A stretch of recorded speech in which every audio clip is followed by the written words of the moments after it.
أشرقت نفسي بنور من فؤادي حينما رددت يا رب العباد وانتشت روح. الحمدللہ والصلاة والسلام علی رسول اللہ وعلی آلہ واصحابہ اجمعین، اما بعد۔ تمام تعریفیں حمد و ثنا اللہ تعالیٰ اکیلے کے لیے ہے جس نے ہم سب کو پیدا کیا۔ اللہ وہ ذات ہے جو ہمیں آج زندہ رکھا اور یہاں پہ جمع فرمایا۔ اللہ تعالیٰ کا بے انتہا فضل ہوا، کرم ہوا کہ اللہ تعالیٰ نے ہمیں بار بار ایسے محفلوں کا حصہ بنایا۔ ہم اللہ سے دعا کریں گے کہ اس کا اجر اللہ تعالیٰ ہمیں دنیا اور آخرت دونوں میں عطا فرمائے، آمین یا رب العالمین۔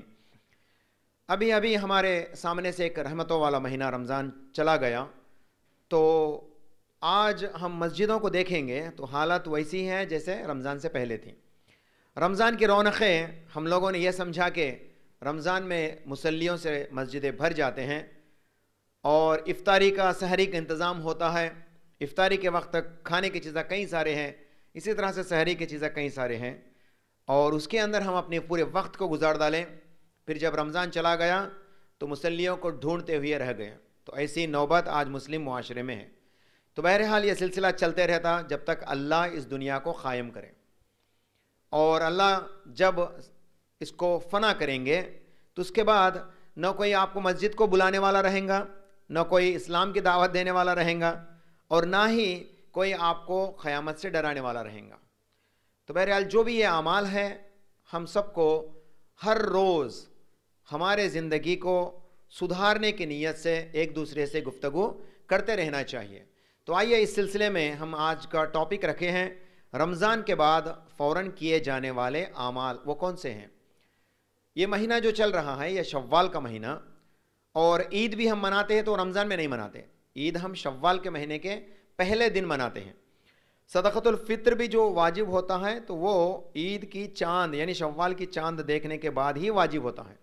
تو اس طرح سے ہم نے ماشاءاللہ عید منا دی، اور اچھے انداز میں اچھی طرح سے جو ہے اللہ تعالیٰ سب کو جو ہے عید سے نوازا اور گزارا بھی۔ ہم اللہ کے شکر گزار ہیں کہ اللہ تعالیٰ نے ہمیں اور ایک شوال نصیب فرمایا۔ تو آئیے ہم اس شوال کے مہینے کی فضیلت کو تھوڑی سی جو کہ حدیثوں کے اندر آتی ہے اس پہ گفتگو کرنے کی کوشش کریں گے۔ اللہ کے نبی صلی اللہ علیہ وسلم فرماتے ہیں شوال کے مہینے کے تعلق سے، جب کبھی بھی جو شخص رمضان کا مہینہ گزر جاتا ہے اس کے اوپر سے پھر وہ شوال کو پا لیتا ہے، تو اللہ کے نبی صلی اللہ علیہ وسلم فرماتے ہیں، سنن ابی داؤد کی جلد نمبر 4 کی حدیث نمبر 2433، جو شخص رمضان کا مہینے کے پورے روزہ رکھتا ہے اور شوال کے مہینے کے 6 روزے رکھتا ہے تو گویا کہ اس نے پورے سال بھر کے روزے رکھ لیے۔ سنن ابی داؤد کی صحیح حدیث ہے۔ شوال کے مہینے کے 6 روزے رکھنے سے اس کا اجر کتنا ہو جاتا؟ اس بندے کا پورے سال برابر روزے رکھنے کا ثواب دیا جائیں گے۔ یہ کیسے؟ قرآن کے اندر جب آپ پڑھیں گے سورہ انعام سورہ نمبر 6 کی آیت نمبر 160 میں، من جاء بالحسنۃ فلہ عشر امثالھا، اللہ فرماتے ہیں جو کوئی بھی نیک کام کرے گے تو اس کا اجر آپ کو عشر امثالھا 10 گنا بڑھا دیا جائے گا۔ For every good deed 10 folds of reward will be given، تو 10 گنا اس کا ثواب بڑھا دیا جائے گا۔ تو اس حساب سے ایک مہینے کے روزے ہمارے لیے 10 مہینے کے روزے کفالت کر جاتے ہیں۔ ایک مہینہ انٹو 10 تو 10 مہینے کے روزے شمار ہو گئے۔ تو پھر جب شوال کے مہینے کے 6 دن کے روزے رکھتے ہیں، یہ نفل روزے ہیں، تو یہ 6 دن کے روزے 10 گنا کر لیں گے تو 6 10 60 بن گئے۔ تو اس سے پہلے 10 مہینے اور یہ 60 دن کا 2 مہینے، کل ملا کے 12 مہینے۔ تو اس حساب سے اس شخص نے پورے 12 مہینے کے روزے رکھ لیا، مطلب پورے سال برابر کے روزے کا ثواب اس کے حق میں دے دیا جائے گا۔ تو یہ اس حدیث کا معنی و مفہوم ہے۔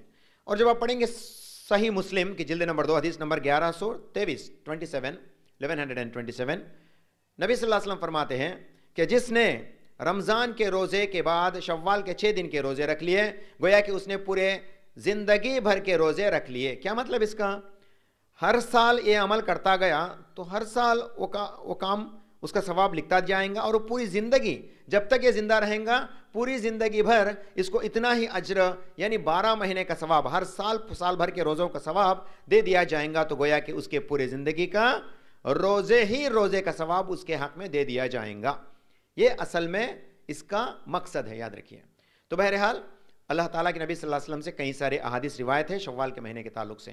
اب آتے ہیں شوال کے روزے کیسے رکھنا. شوال کا مہینہ ہی بڑا فضیلت والا مہینہ شمار کیا گیا. اٹس اے پلیزنٹ منتھ، اس لیے میں آگے چل کے بولتا چلوں گا پلیزنٹ منتھ کیوں کہتے ہیں اس کو، ایک اچھا خوشحال مہینہ کیوں کہتے ہیں اس کو. کیونکہ پہلے دن سے عید ہو گئی، خوشی ہو گئی. عید کے دن سب کے سب خوشی کے ماحول میں رہتے ہیں، تو شوال کا پہلا دن ہی خوشی کا موقع. پھر اللہ کے نبی صلی اللہ علیہ وسلم سے حدیث کئی ساری روایتیں ہیں جس کے اندر شوال کے مہینے کی فضیلت کو بھی یا اس کے اندر کیے جانے والے اعمال کو، فضیلت سے بھی زیادہ اس کو یہ کہہ سکتے ہیں کہ اس کے اندر یہ اعمال کریں گے تو یہ بہتر رہیں گا. جیسے کہ ابھی میں نے آپ کے سامنے شوال کے روزوں کے تعلق سے رکھا، تو نفل روزہ ہے یہ روزہ کیا ہے؟ نفل روزہ. جو شخص رکھنا چاہے تو رکھ لے، نہ رکھنا چاہے تو نہ رکھے، اس کے پر کوئی پکڑ نہیں. اب نفل روزہ رکھنے کا جب معاملہ آتا تو اللہ کے نبی صلی اللہ علیہ وسلم فرماتے ہیں مرد کے لیے نفل روزے کی کوئی شرط نہیں، جب بھی وہ رکھ لے، جب بھی وہ افطار کر دے. اللہ کے نبی صلی اللہ علیہ وسلم کی ایک حدیث ہے، حضرت ام ہانی ابو طالب کی بیٹی حضرت ام ہانی رضی اللہ تعالیٰ عنہ جو کہ ایمان لائی تھے. تو ام ہانی رضی اللہ تعالیٰ عنہ کے گھر جب فتح مکہ کا موقع تھا، فتح مکہ ہوا تو رمضان کے موقع پر، رمضان ہی کے مہینے میں فتح مکہ ہوا. تو آپ علیہ الصلوۃ والسلام فتح مکہ کے بعد یعنی رمضان کے بعد مکہ میں تھے، ام ہانی رضی اللہ تعالیٰ عنہ کے گھر گئے. پھر آپ نے جو ہے وہاں پہ تھوڑا آرام کیا، تو ام ہانی رضی اللہ تعالیٰ عنہ ان کو پانی کا ایک جو ہے مٹکا دیتی ہیں، پانی پینے کے لیے دیتی ہیں. تو اللہ کے نبی صلی اللہ علیہ وسلم وہ پانی کو پی لیتے ہیں. پھر اس مٹکے کو حضرت ام ہانی رضی اللہ تعالیٰ عنہ کو دیتے ہیں. تو ام ہانی رضی اللہ تعالیٰ عنہ فرماتے یا رسول اللہ میں تو روزے میں ہوں. فرماتے دیکھو میں تو روزے میں ہوں. رسول اللہ صلی اللہ علیہ وسلم فرماتے ہیں نفل روزہ جب کبھی رکھ لے، جب چاہے اس کو توڑ دے، جب چاہے اس کو افطار کر لے، اس میں کوئی پکڑ نہیں. نفل روزے کی یہ شرط ہے. نفل روزہ آپ صبح سے شروع کر دیے، طبیعت بگڑ گئی تو آپ بلا جھجک اس کو توڑ بھی سکتے ہیں. اس میں نفل روزے میں کوئی پکڑ نہیں. یاد رکھیے یہ فرض روزے ہیں جس کے اوپر پکڑ اور کفارہ دونوں لازم ہیں. اس کو پکڑتے ہیں اور اس کے اوپر کفارہ بھی لازم ہوتا ہے. کیسا؟ یہ فرض روزے کی بات ہے. لیکن جب نفل روزے کی بات آتی تو نفل روزے میں کوئی شرائط نہیں ہے. نفل روزہ جو چاہے رکھ لے، اور دن میں اگرچہ وہ توڑنا بھی چاہے تو توڑ دے، کیونکہ رسول اللہ صلی اللہ علیہ وسلم نے ایسا ہی کیا. اور ام ہانی رضی اللہ تعالیٰ عنہ کو یہی بات کہی کہ ام ہانی نفل روزہ آپ کبھی بھی توڑ سکتے. کا مطلب یہاں پہ رسول اللہ صلی اللہ علیہ وسلم جس مٹکے سے پانی پیے، اس وقت اس زمانے میں لوگ اس مٹکے سے اسی جگہ سے پانی پینے کو فضیلت سمجھتے تھے، اس کو تبرک لینا سمجھتے تھے. اسی لیے ام ہانی رضی اللہ تعالیٰ عنہ کو جب یہ مٹکا دیا گیا تو انہوں نے سوال کیا کہ میں روزے میں ہوں. تو رسول اللہ صلی اللہ علیہ وسلم فرماتے ہیں روزہ جو نفل ہے اس کو توڑ بھی سکتے ہیں، کوئی ممانعت نہیں. تو یہ نصیحت ہے پوری امت کے لیے، قیامت تک کے لیے. تو بہرحال نفل روزہ کی یہ شرط ہے. دوسری شرط، اگرچہ عورت نفل روزہ رکھنا چاہتی ہیں تو اس کے لیے اس کی شوہر کی اجازت ضروری ہے. اللہ کے نبی صلی اللہ علیہ وسلم فرماتے ہیں، ابو ہریرہ رضی اللہ تعالیٰ عنہ سے، حضرت ابو ہریرہ رضی اللہ تعالیٰ عنہ سے یہ حدیث روایت ہے. اللہ کے نبی صلی اللہ علیہ وسلم فرماتے ہیں، صحیح بخاری کی جلد نمبر 5 کی حدیث نمبر 5191، 5191، نبی صلی اللہ علیہ وسلم فرماتے ہیں کہ عورت کے لیے چاہیے کہ اس کا نفل روزہ رکھنے سے پہلے اس کی شوہر کی اجازت طلب کرے. اگرچہ اس کا شوہر گھر پہ ہے تو اس کے شوہر کی اجازت لے. جب تک اس کے شوہر کی اجازت نہ ملے تب تک وہ نفل روزہ نہ رکھے. تو یہاں پہ اتنی پیاری بات اس لیے بتائی جاتی ہے کہ روزہ تو نفل ہے، اور علماء لکھتے ہیں اس میں کیا پتہ کہ اس کے شوہر کو کب ضرورت حاجت ہو جائے، کب ضرورت ہو جائے عورت کی. تو اسی لیے جو بھی پرمیشن کے بغیر روزہ رکھتے ہیں تو ان کے لیے ممانعت ہے. ان کو کہا گیا ہے کہ آپ ایسا نہ کرو. آپ کا شوہر آپ کے گھر پہ ہے تو خاتون کو چاہیے کہ وہ اس کے شوہر کا اجازت لے. اگرچہ وہ اجازت دے دے تو نفل روزہ رکھ لے. پھر شوہر کے حق میں اگرچہ وہ شوہر اجازت دے دیا لیکن بعد میں اسے لگا کہ مجھے عورت کی ضرورت ہے، تو اللہ کے نبی صلی اللہ علیہ وسلم کی حدیث میں علماء فرماتے ہیں اس کو جو کہ آلریڈی اجازت دے دیا کہ وہ نفل روزہ رکھے، پھر اس عورت کے پاس ایسے خواہشات سے نہ جائیں. علماء فرماتے ہیں کیونکہ جو کہ اجازت دے دی، پھر اگرچہ یہ اس کے پاس چلا گیا تو یاد رکھیے عورت کے اوپر کوئی گناہ نہیں، لیکن مرد کے اوپر اس کا گناہ ہے. یاد رکھیے علماء دین یہی فرماتے ہیں. تو یہ نفل روزہ رکھنے کے 2 شرائط ہیں. مرد کے لیے ایسی جو نفل روزہ آپ کبھی رکھ سکتے، کبھی توڑ بھی سکتے ہیں، یعنی افطار بھی کر سکتے ہیں. اس میں کوئی کفارہ لازم نہیں ہے. نفل روزہ کا کوئی کفارہ نہیں. یاد رکھیے جو رکھتے ہیں رکھ لیں، جو توڑنا چاہتے ہیں توڑ دے پھر رکھ لیں، نو پرابلم. اور لیکن شوال کے جو 6 دن کے نفل روزے کے تعلق سے بات آتی ہے، رکھیں گے تو آپ کے لیے فضیلت بتا دی گئی. اور شوال کے روزے کب رکھیں؟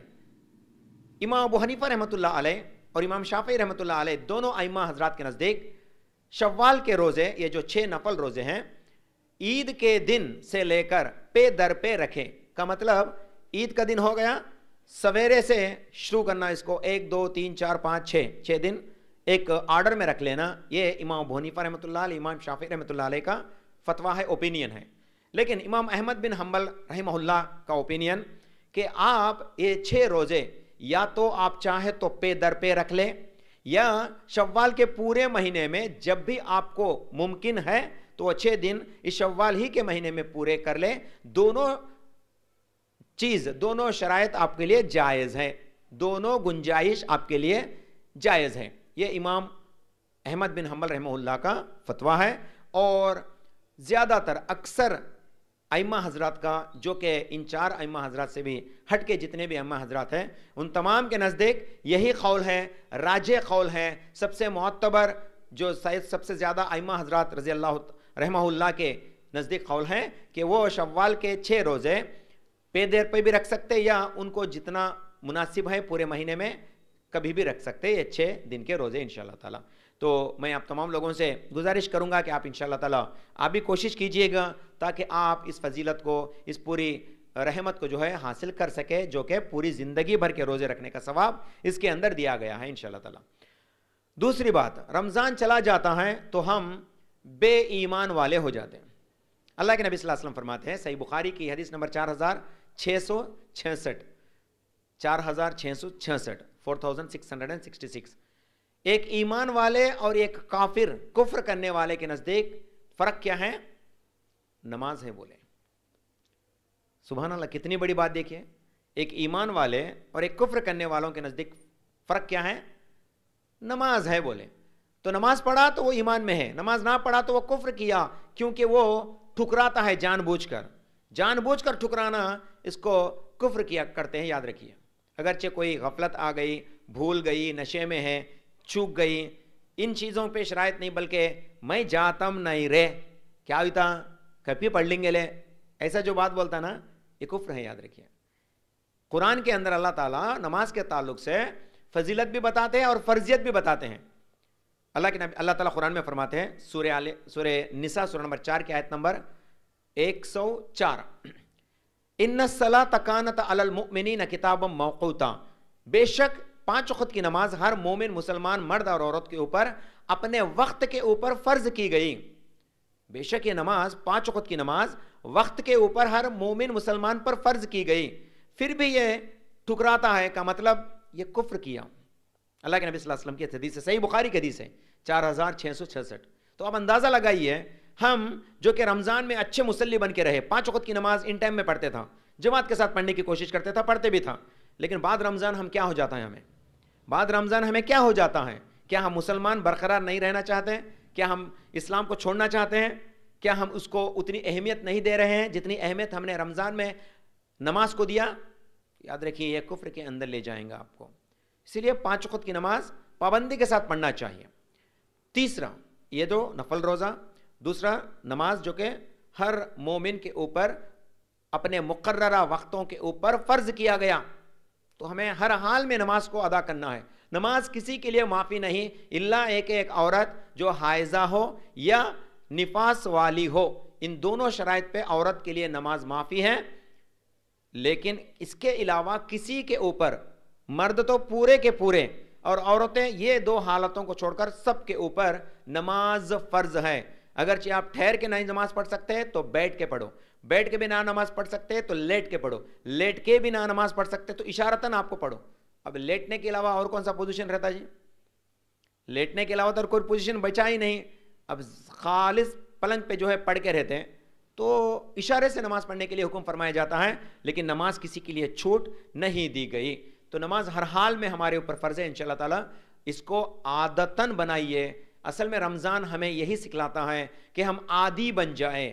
ایک مہینہ عادت لگا لیے تو ہمارے دل سے یہ گناہ چلے جائیں گے. ہمارا سوچ ہمیشہ انہی چیزوں میں جو ہم کرتے آئے انہی چیزوں کے اندر ہمارا دل گواہ بنتے رہتا کہ وہ کام کرنا ہے, وہ نماز پڑھنا ہے, یہ وقت گزر گیا, اس طرح سے ہمارے ذہن میں آنا. لیکن افسوس کہ آج مسلمان رمضان گیا تو پورے اعمال گئے, بڑے ہمت سے پھرتے ہیں, حالانکہ اس کے اوپر پکڑ ہوتی. یاد رکھیے یہ انجانے میں ہم لوگ, معصومیت میں ہم لوگ کرتے ہیں, یہ گناہ کبیرہ ہے. یاد رکھیے نماز کو چھوڑنا گناہ کبیرہ ہے, اور حدیث کے اندر اس کو کفر بتایا جاتا ہے. یاد رکھیے جان بوجھ کر میں نہیں پڑھتا, میں نہیں جاتا, ایسا بولنا یہ کفر کہا گیا ہے. یاد رکھیے گا. تو بہرحال نماز ہر حالت میں ہم سب کو پڑھنا چاہیے. دوسری, اب یہ تیسری جو ہم رمضان میں کرتے آئے جو آج ہم چھوڑ دیے, کیوں سا ہے وہ؟ تہجد کی نماز. رمضان میں تو ماشاءاللہ ہم نے تراویح کی شکل میں تو پڑھ لیا, تراویح پڑھے تو وہی تہجد کا عمل بھی الحمدللہ ہمارے سے ہو گیا. لیکن جب ہم تہجد کو رات میں بھی پڑھنے کی کوشش کرتے تھا, یہ رمضان میں ہمارا سلسلہ واری عمل تھا. تو رمضان کے بعد کیا ہو جاتا ہے؟ کیا رمضان کے بعد ہم مسلمان نہیں رہے؟ کیا رمضان کے بعد اللہ کی قربت کو حاصل کرنے سے دور رہ گئے؟ کیا رمضان کے بعد اللہ کی ضرورت نہیں ہے؟ جیسے ضرورت ہمیں رمضان میں پڑی, کیا رمضان کے بعد اللہ سے ہماری ضرورت نہیں ہے؟ تو اللہ کو منائیے.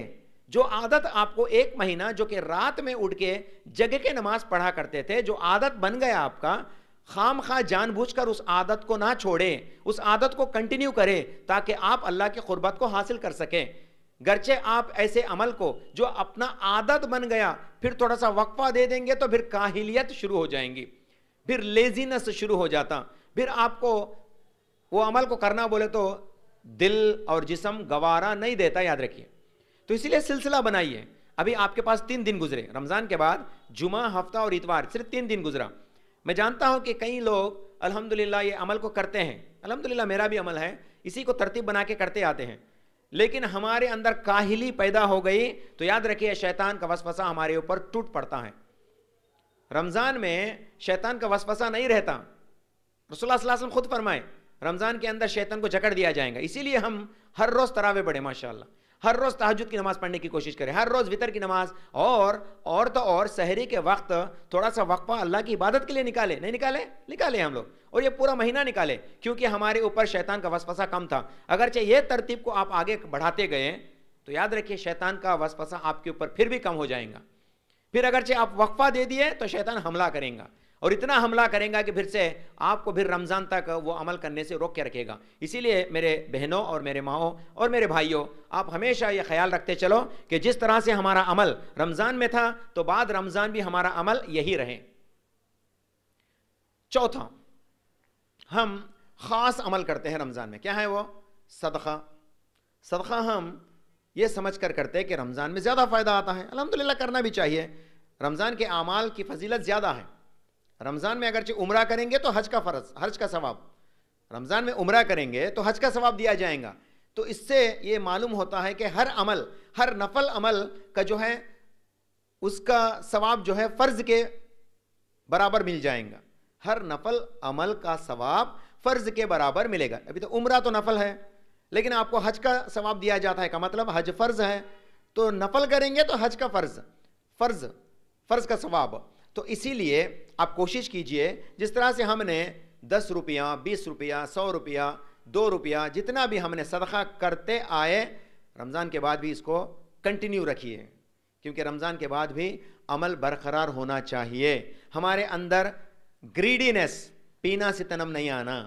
ہمیں اللہ کو منانے کے لیے زیادہ سے زیادہ صدقہ دیتے گئے, زیادہ سے زیادہ لوگوں کو مدد کرتے گئے. رمضان کے بعد بھی یہی عمل ہمارے ساتھ رہنا. رمضان کا اصل مقصد ہی یہی ہے. تو اسی لیے آپ یہ عمل کو بھی, یعنی صدقہ والا عمل کو بھی کنٹینیو کیجئے گا. روز روز کم سے کم 10 سے 50 روپے یا 100 روپے ہر روز صدقہ کرنے کی کوشش کیجئے. پورا مہینے میں حساب ڈالیں گے تو 3000. ہائے میں کماتا ہے, میں 3000 ہے, 3000 کا دیتے لٹھیروں کو. تو کوشش کیجئے گا کہ روز میں کم سے کم 10 روپیہ کریں. 10 روپیہ کرے 300 روپیہ مہینے میں، تو صدقہ کیجئے. صدقہ ایک اچھا عمل ہے. الصدقۃ تطفئ غضب الرب. رسول اللہ صلی اللہ علیہ وسلم فرماتے ہیں تمہارا صدقہ اللہ تعالیٰ کی غضب کو جو تمہارے اوپر ٹوٹ پڑنے والی ہے اس کو ٹھنڈا کر دیتا ہے.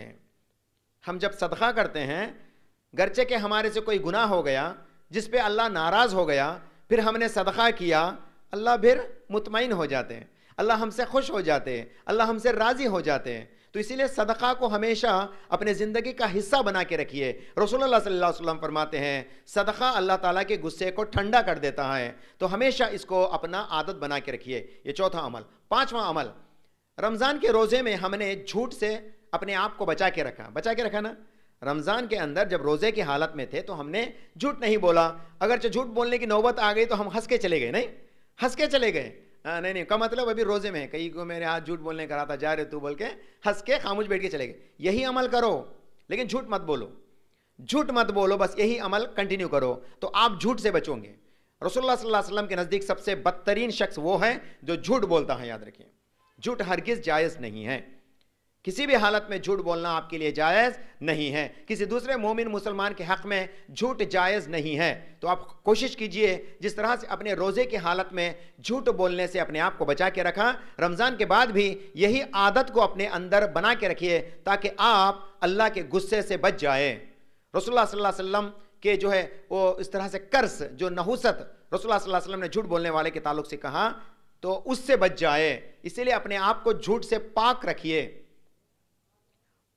چھٹا عمل جو کہ ہم عادتاً کرتے ہیں، بعض لوگوں کا یہ عمل ہونا چاہیے کہ اس رمضان میں ہم کچھ ایسے اعمال کریں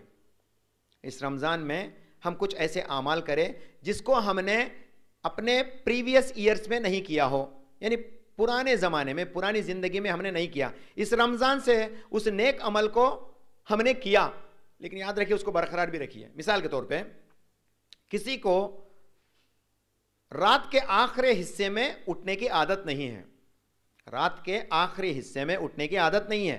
اکثر نہیں رہتی، 99% لوگوں کو نہیں رہتی، صرف 1% اللہ کے بندے ہوئے ہوں گے. لیکن 100% ہم لوگ رمضان کے تو آخری رات میں تو اٹھتے ہیں، رمضان کے پورے مہینے میں رات کے آخری حصے میں اٹھتے ہیں اور 1.5 گھنٹہ وقت بچ کے رہتا تو تب اٹھتے ہیں. سحری تیار کرنا نا، ان تمام میرے ماؤں بہنوں کے اوپر اللہ تعالیٰ رحمت ہی رحمت کرے جنہوں نے اتنے قربانیاں دی. مردوں کا کیا ہے جی، ہم لوگ سو کے رہتے ہیں، آرڈر جاری کرتے ہیں، جاؤ آپ پکاؤ ریڈی کرو پھر مجھے اٹھاؤ بولتے ہیں. میں بھی آج کرتا ہوں، اگرچہ نیند کے مارے اگرچہ سو گیا تو میرے اہلیہ کو میں کہتا کہ وہ کھانا بنائے، پہلے ریڈی کرے، پہلے چائے بنائے پھر مجھے اٹھائے. اس طرح سے میں کہتا وہ اللہ کے بندیاں، اللہ تعالیٰ ان کے اوپر ڈبل رحمت سے نوازے. ڈبل کیا، اللہ تعالیٰ ان کو رحمتوں سے نوازے. کتنی قربانیاں تھیں.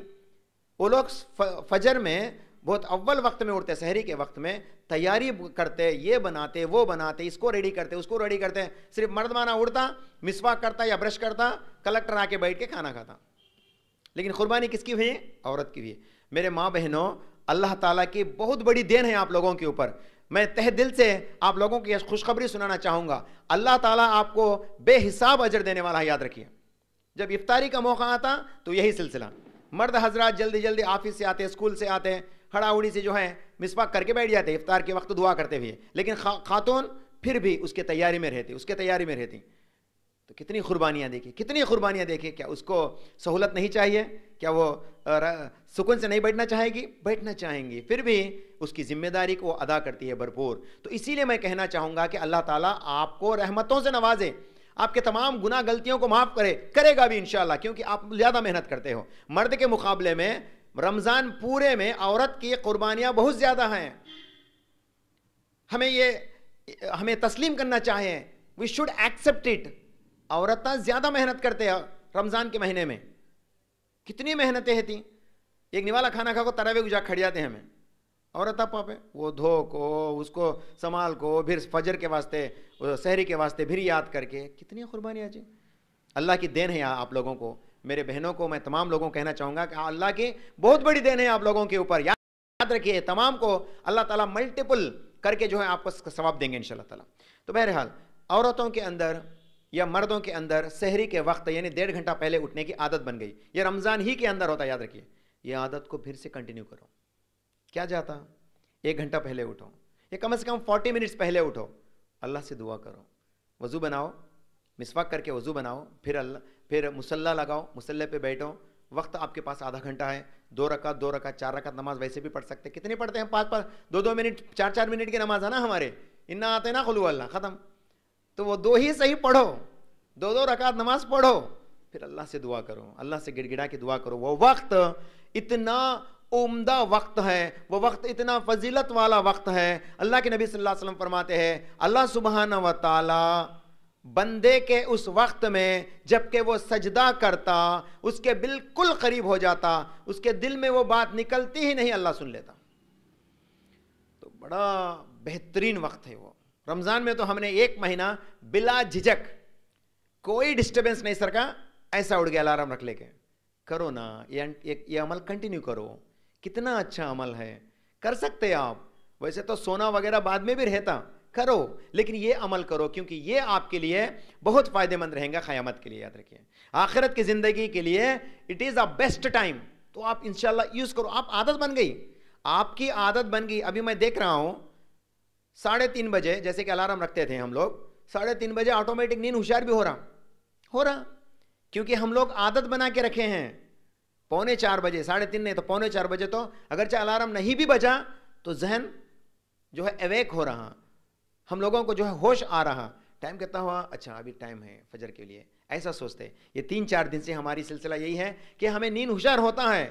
تو کیا کرو, آپ اٹھو, سونا پھر سے سوئی جا, انشاءاللہ ٹائم مل گیا تو دن میں بھی سوئی جا. لیکن یہ وقت اگرچہ آپ کو نیند ہوشیار ہو گیا تو آپ کو 40 منٹ کا وقت ہے. اللہ کی رحمت, اللہ آپ کو اٹھاتا ہے, یہ اللہ کی دین, اللہ آپ کو اٹھاتا ہے کہ میرے بندے, اے میرے بندی, جو تو میری عبادت اس وقت اٹھ کے کیا کرتی تھی, اٹھ جا. اللہ تعالیٰ ہوشیار کرتا ہے آپ کو, اللہ ہوشیار کرتا ہے تو اللہ آپ کو موقع دیتا ہے. پھر اگرچہ اٹھے آپ بہت ٹائم ہے نا بول کے پھر سجنی اوڑھ کے سو گئے, تو اللہ موقع دیا لیکن آپ اس کو استعمال نہیں کرے. تو یاد رکھیے یہ وقت کو پھر سے جگنے کی کوشش کیجئے گا, آدھا گھنٹہ ہی صحیح گڑ گڑا کے اللہ سے دعا کیجئے گا. رسول اللہ صلی اللہ علیہ وسلم فرماتے ہیں یہ دعا قبول ہونے کا وقت ہے. یہاں اس وقت کیے جانے والے ہر دعا کو اللہ تعالیٰ قبول کرتے ہیں. اور نیکسٹ 6th ہمارا جو نیک عمل, ہم میں سے کئی لوگوں کا اشراق کے وقت نماز پڑھنے کا عادت نہیں ہے. اشراق کا وقت کیا ہے؟ اشراق کا وقت فجر کی نماز ہوتی, فجر کی نماز ہونے کے بعد طلوع آفتاب ہوتا, یعنی سورج طلوع ہوتا, طلوع ہونے سے لے کر 20 منٹ تک مکروہ وقت رہتا. پھر 20 منٹ پار ہونے کے بعد انشاءاللہ تعالیٰ آپ 2 رکعت نماز پڑھ لیں گے. تو اس کو صلاۃ الاشراق کہتے ہیں, یا صلاۃ الضحیٰ کہتے ہیں, یا صلاۃ الاوابین بھی کہتے ہیں. ایک ہی نماز کے 3 الگ الگ نام ہیں, لیکن ہمیں اس کو اول پڑھ لیے تو اس کو اشراق